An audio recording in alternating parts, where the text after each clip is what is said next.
I think one of the hardest things for any dog trainer to do is train obedience. And when I say that, I mean train obedience without using compulsion. Most dog trainers, they believe in compulsion with obedience. You have to be able to master this. It's a hard trick. It's being able to balance, to return the dog in the same manner that you received the dog. Healthy, smart, energetic, but obedient. It's really something hard to do. Most dog trainers will hate to hear this message that I'm about to put out, but it's God honest truth. I don't have to slam a door on a dog to get them to stay before going out. And I don't have to choke a dog up to get a dog to walk on leash. I don't have to starve a dog to get a dog to want to take a treat. These are some of the things that dog trainers use in a trick that's hard for them to do, is to be able to maintain the same dog that they received without using excessive compulsion training, such as using an e-collar for a behavior modification. You should be able to train that dog on the lowest level setting as possible and maintain the dog's integrity. This is really something hard to do. And most people always only see me doing protection work, so they believe that's the only thing I can do. The first thing I learned how to do was obedience. And doing obedience, I learned to do obedience without using excessive compulsive training. This is really hard. And I know people try to understand it and they're saying, well, when I got my dog back, they were so skittish, they were so scared, they were just frightened. Yeah, this is because the trainer used excessive compulsive training. They would starve the dog to get the dog to want treats. They would use excessive leash pressure on the dog to get the dog to walk on leash. They would go as far as slamming the door on the dog to get them to not dart out the door so they'd be scared of the door. These are things that dog trainers use and they do, and they don't like to post videos. I post a lot of videos of training so you guys can see how I train the dogs. Many of them are boring. I'm kind of surprised that anybody watches any of the training videos. A lot of trainers like to post only when they're done with the dog. They don't want to post you the process of what they did with the dog. Because the old saying goes, people love sausage, they just don't like to know how it's made.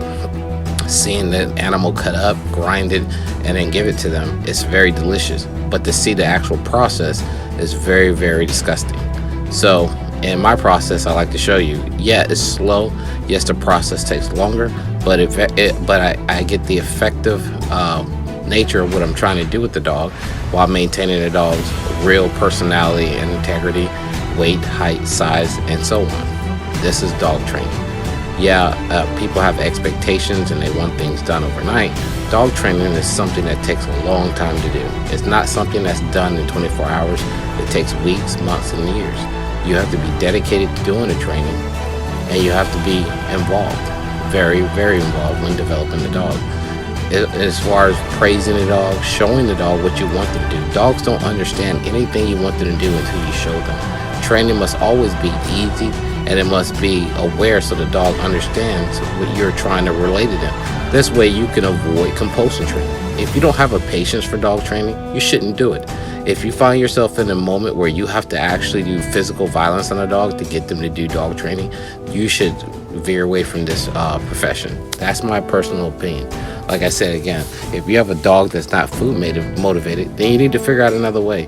But starving a dog for 3 or 4 days just to get them to do a trick or learn something that you're trying to show them by depriving them of food, I think it's very excessive and over the line. Again, dog training is not for everyone. Dog training takes a long time, and if you don't use it, you lose it. So if someone trains your dog how to do something that you've been wanting them to learn how to do, but you never follow up with the dog after the training, eventually the dog is going to lose that skill. And I hope not to offend anybody by making this video, but I just wanted to hit on that one point. Dog training is something that takes a lot of patience, a lot of time, and someone that doesn't have a high anger level.